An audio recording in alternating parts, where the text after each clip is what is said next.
Welcome, everybody. This is Avoiding the Addiction Affliction, a series brought to you by Westwards Consulting and the Kenosha County Substance Abuse Coalition. I'm Mike McGowan. Last week, we had the privilege of having a conversation about college life, substances, and university culture with Sandy Olson-Loy and Adrian Connolly of the University of Minnesota. I knew I'd make that mistake. Morris.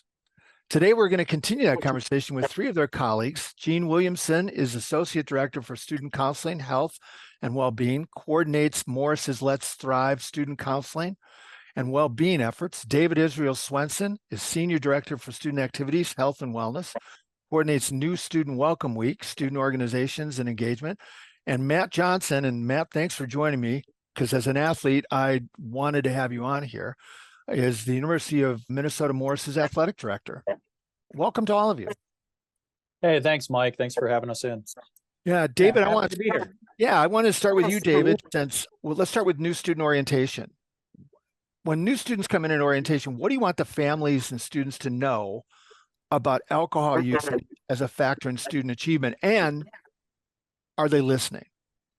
Oh, I would say they're not only listening, they're asking questions. So this is not uncommon for us to hear questions about. And I think I heard a little bit about your daughter's experience, and I want to say that sort of surprises me. I would say that our experience here at Morris is very different. I wanted to say sort of the first thought I had when I thought about this was, I think there's still a very romanticized thought about what the college experience is like. And I will point out that when thinking about that, everyone goes to Animal House, which I'll point out was released in 1978. So 40, 50 years later, I think the college experience at most schools across the country is very different now than I think what pop culture has taught us the college experience is. So the world has shifted, not just around alcohol and drugs, but I think many of the sort of concepts of that romanticized view of the college experience have changed. Sandy talked a little bit of numbers. I'm just going to throw a few at you. So we participate in the Boynton Student Health Survey every 3 years. And just looking at our numbers in this for the last few years, when asked students who report that they currently use alcohol, this has dropped from 64% of students saying that they use alcohol at all in any context in 2007 to 48% in 2021. That's huge. And when we looked at students whose drinking, based on how they reported in this survey, would classify as high-risk drinking, we're looking at a change from 31% to 20% over that same period. So I think there is a big shift, and the college experience is not necessarily, I think, what many people assume or have this vision of what it is. At Welcome Week, we spend a lot of time sort of helping students learn about resources on campus, introducing them into the culture and expectations of our community. And part of that is helping them understand that there's all sorts of opportunities for them to get engaged and get involved, and that they need to find the ones that are right for them. And we also spend a lot of times talking about wellness and making good decisions for their own mental health and physical health as they embark on the beginning of this experience. Well, Jeanne, let me kick it to you then, as long as David broached the mental health part of that. What do you address with them week one regarding mental health? I think last week we heard Sandy say we've seen a huge increase in mental health concerns among students. Yeah, so as far as Welcome Week goes, we do a large level well-being talk where myself, one of my colleagues, and a faculty member actually talk about student well-being and mental health. We introduce resources and services, but we also have them do some hands-on exercises that they can continue to use throughout their time here to help manage stress, things like meditation, doing some positive psychology work. So that happens their very first week here. And then the other thing that they get actually before they arrive is Alcohol EDU, which is an online program that helps educate and provide information on all sorts of things from from harm reduction approaches, but also to bystander intervention and making sure that they're aware of policies on campus. So that goes out to them before they arrive. And then we usually require that that is completed within a couple of weeks. And we follow up individually with students if they're living in their residence halls to see if they have questions, why they haven't done it, those types of things. So those all happen immediately. And then, of course, we have embedded services wrapped in several areas. We have a licensed alcohol and drug counselor that we contract with who's able to do assessments and some follow-up care. We actually fund that through a SAMHSA grant that we have a Garrett Lee Smith grant right now. This is our final year of that. And we do different work throughout partnerships on campus. That's part of why Matt is here, is we work pretty closely with intercollegiate athletics and other folks on campus as well. Well, let me ask you that, Matt. Athletics is such a huge part of the college experience, right? Not just for the athletes, but for the student body and alumni as well. Jeanne alluded to it. You've partnered with her about providing positive mental health and well-being resources. Tell us about that. Yeah, it's Mike, to be honest with you, it's one of my most proud things that I've worked on here as my time as athletic director, just because we identified an area of need. And then in working with Jeanne, and we're talking, this predates COVID, actually. It was 2018-ish, 2019. So, 4 or 5 years ago, where Jeanne's office was seeing a lot of our student athletes in counseling and in other areas. And with athletics being such a huge percentage of the student body, and not just exclusive to Morris, but at institutions across the globe, that we took a concerted effort to start working together and focusing not just on the mental health of the student athletes, but there's initiatives regarding sleep and about just general well-being. And I think, if I'm not wrong, Jeanne, there was 5 different initial working groups, correct? So we have one on substance abuse as well as mental health. So it's seeing areas that were directly affecting our students and then trying to come up with cooperative ways to work together and to kind of bridge some of those gaps. And a lot of that, Mike, to be honest with you, was destigmatizing everything that is and around mental health and bringing it right into our house. In athletics, we do things like Let's Talk and things that historically where our students were going out into the campus as a whole. And instead, Jeanne broke down those barriers and she brought them to us. And the results with our students have just been, incredible, just absolutely incredible. Well, let's keep going with that. Jeanne, you have something called Let's Thrive. What is that, and how accessible is student mental health help? Sure. So there's sort of a lot of different pockets of things that we do. What Matt references, Let's Talk, that's a drop-in consultation service where our counseling staff is able to be in a room over in athletics, and folks are able to drop in for a consultation with a counselor. It's walk in, you don't have to wait, you don't have to do formal paperwork or an appointment. Morris Let's Thrive is our model for well-being for our students. And we developed that actually in 2017, I believe. And it really takes Morris and what we are and who we are. We're out in the prairie of rural Minnesota. And so our model actually has prairie plants on it and ties in well-being to each of those prairie plants. And we talk about how things die off and there are different times for different things in life. And we really use that model. So that's been great. But Morris Let's Thrive does a lot of different things and a lot of different partnerships. So that part of that is what Matt was talking about. But we also, when we're talking about substance abuse issues, Morris Let's Thrive partners with our public safety office, and we do a beer goggles event with golf carts, and we do those types of things. It's called Fatal Vision. There's just a lot of different ways that we partner throughout that work, but we try to be an embedded model at the core of Morris Let's Thrive. We're embedded in classes by offering workshops. We're embedded in athletics. We try to do things where students are already existing, because we found over the years that they do not just come to us. And in fact, we would hear I'm too stressed to do an extra thing. So we go to them in all sorts of different areas, including athletics. Awesome. Yeah, Mike, if I can follow up on that too, when Jeanne talks about embedding, and then I talked about destigmatization, and I know we hear those words all the time, right? They're almost buzzwords, but what Jeanne and I and campus as a whole were able to do was bring those to reality. Again, the Let's Talk grouping, which happens 2 times a week, that's something that has developed, and now it's a regular occurrence. It's something that students can know that at this particular hour on these 2 days, they can come. And just have not a therapy session as much as just a chance where you're in a safe space. at our all student meeting to begin the year.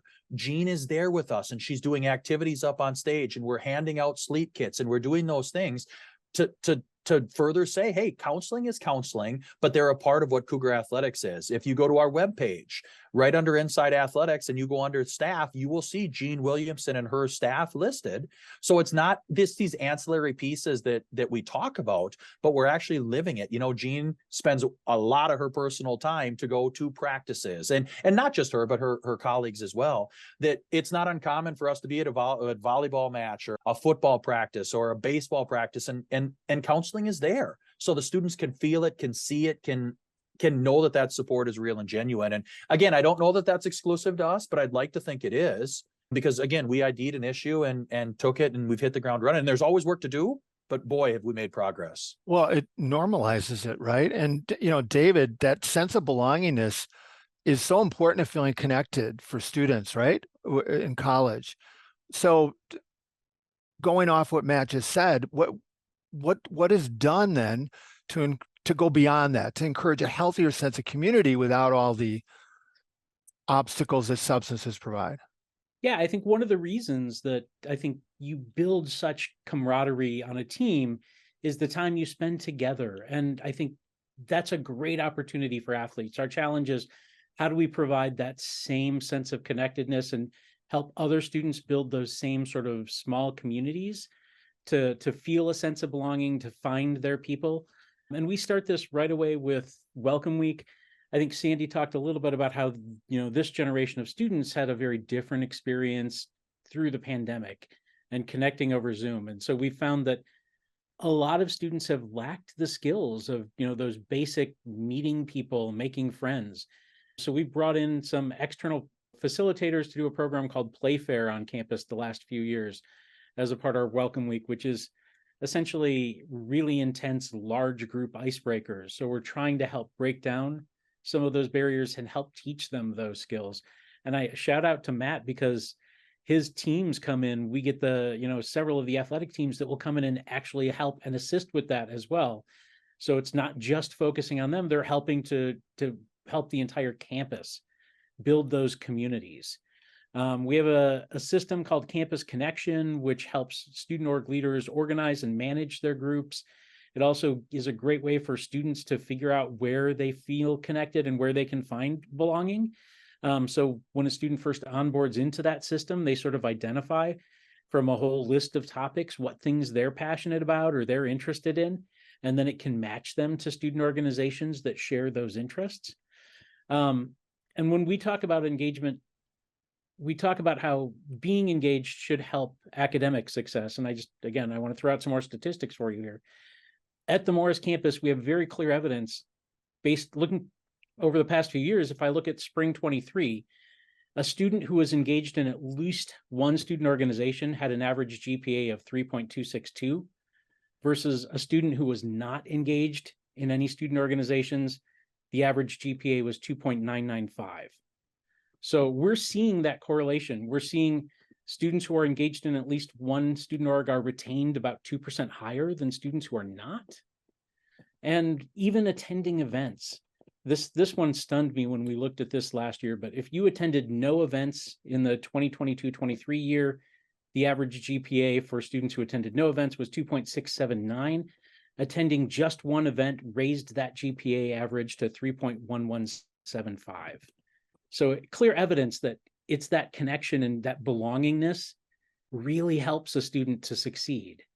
And so we do what we can to sort of, I think, help create that. And we always talk about during Welcome Week, a student should leave Welcome Week with at least, 2 communities already. They've got the group that their Welcome Week group, and they have their floor group that they live with. And then if you were a part of an athletic program, that's a third. If you were part of our Gateway Early Transition program, that's a third. There's so many opportunities here, and we want to help them build those relationships early because we know it's important to their success. Terrific. Jeanne, last week I asked Sandy and Adrian this same question, and I just love asking this, so humor me, right? August 1st, Minnesota legalized recreational cannabis. I know that has to be a concern for all of you, even if so What have you seen, especially on the mental health end of it? I think Sandy alluded to last week, and I would agree with her because what I've seen over my professional career is some kids choose to handle their own mental health issues with substances, especially weed. So what have you seen since then, and what are you nervous about or proactively trying to address? Yeah, 100% cannabis use is high among college students. I don't have our actual data on that. Dave, maybe you do from the White House survey, but we see a lot of reports of cannabis use for students who struggle. And a few years ago, I was at the NASPA conference and I saw a really great speaker on college student cannabis use. And, the thought or the idea that that helps everybody deal with anxiety or depression or whatever it is so high. So I think education is really, really important. And we haven't seen the impact of that law specifically on campus, I would say, kind of similar to what Adrienne had said, because it didn't really change much for our campus policies and what we expect and what we allow on campus.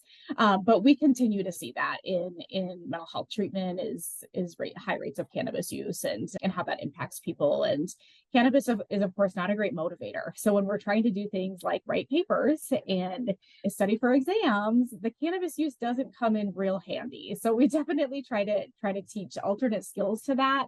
We also have a psychiatric service on campus where we can treat with prescribed medication. So it definitely is a complicating factor in our work with students. Oh, such a great comment, Matt. I'm gonna add one additional one for you. I work with a lot of pro athletes, right?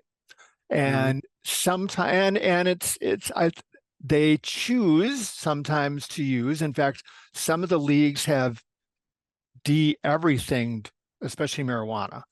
They use it as an alternative painkiller, etc., and don't think it's a big deal at all. And given that that's for an athlete, what they see people in the next level above them doing, how do your coaches address that and substance use with their athletes? Yeah, no, it's a great question. And you're absolutely right, Mike, in terms of athletics sometimes all gets grouped together and saying, well, if this is what, whatever an NBA player is doing, it's the same thing that a Division III basketball player is doing. And while I think there's some similarities in that realm, for the most part, they're not. They're just different worlds. We haven't seen, much like what Jeanne was just sharing on campus, we haven't seen a huge uptick in terms of at least reported cases to me. Campus handles it the same, and still from an NCAA perspective, it's still completely illegal from that perspective. So the coach's role in that is just communicating, and widely sharing as much information as they can about what happens if you choose to do this, what happens if you're caught. But then the other part of it is we've had Jeanne come into our programs and teams and once again talk about exactly what it looks, what does X amount of drinks, what does that do to your system? How long before that gets out after alcohol? If you were to smoke some weed, what does that do to your performance? Not just in the classroom writing a paper, but how do you want to be a better athlete? This is what this performance to you. And again, not on an addiction standpoint, but you want to perform better. This is what positive sleep does for you. So once again, it's talking about those things widely and openly with the students instead of having closed door, quiet conversations.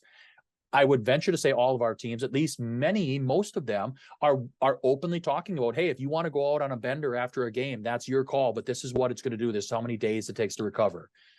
So again, I think the key that we've seen with that relationship of coaches and athletes is a lot of frank, open communications about what it does to your body.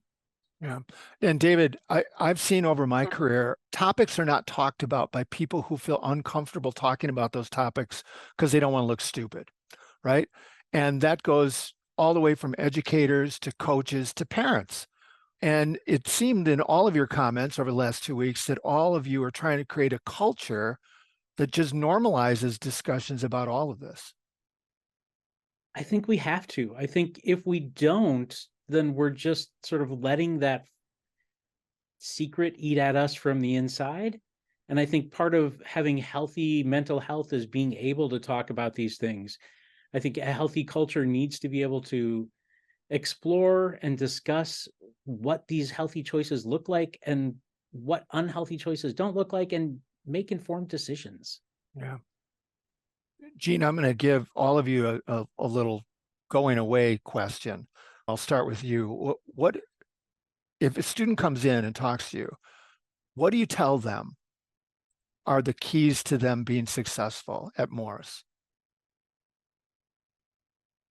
That's a tough question. I usually tell different students different things, but I think the number one thing as a clinician that I try to do is just be there with them in whatever space that they're in. Sometimes that involves things like motivational interviewing. Sometimes that involves things like education or psychoeducation.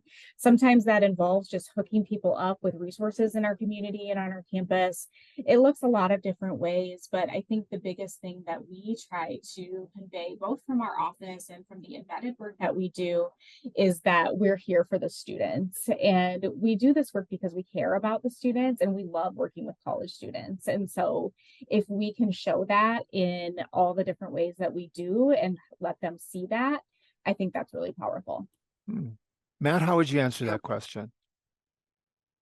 I'll give the same response that Jeanne did in terms of it's a challenging one, but I guess and I am who I am, so I'll use my words, being vulnerable. Like, I think one thing that I've seen a transformation in students and specific to college athletes, and I know, Mike, you've got your experience with it, is there's such a sediment of, you've got to be this tough person. You can't you can't bring anything with you on a field or in a court or in a pool. I mean, it doesn't always have to be addiction related. It could be struggling with a class. It could be having troubles at home. It could be a partner relationship. There are 1,000 different things, but it had always been this situation where you don't talk about that at a football practice. You don't talk about that when you're out on the track or women's tennis team. And now what we're trying to do is the opposite of that. Like, we widely, as much as we can, tell kids, when you have an issue, go to your head coach, go to your athletic director, go to, someone in counseling, find who your person is, call your mom and dad. That rather than trying to hide the realities of the life and the struggle that college age kids are facing, instead feel comfortable enough to be vulnerable. And by the way, that's way easier said than done, but we've tried to model it as much as we can. And I've seen positive strides come from it. Well, and David, connectedness seems to be the theme. It really does. And if I had one piece of advice, it's the one thing I tell students, and that's get out of your room and get involved. Okay, I have to do this. All right. Jeanne, you're a little younger than at least David and I think. When I went to college, every dorm room door was open. And you just went back and forth between the different open dorm rooms. And when I go to colleges now, David, that's such a great observation. You can walk down a hallway and all the doors are closed. And that's a COVID response. We taught them for 2 years that they needed to be isolated and away from other people to be safe. And now we're trying to break that habit, and it's a challenge. It is, because a body in motion tends to stay in motion, and a body at rest tends to stay at rest, right? Well, this has been a great 2 weeks and a great conversation. I've wanted to have this for a very long time with members of a university, and I'm so grateful to your administration and to all of you for being so willing to open up and share what you've learned, what you're doing, and how you're helping young people at the University of Minnesota Morris. You all know there are links to the university's resources are at the end of this podcast. We want to thank Sandy and Adrienne for last week, and Jeanne, David, and Matt for joining us today. For those of you listening, we invite you to listen in next time when we talk about the challenges and opportunities all of us face as we go through our own periods of life. Until then, we look forward to sharing the air with you, and stay safe.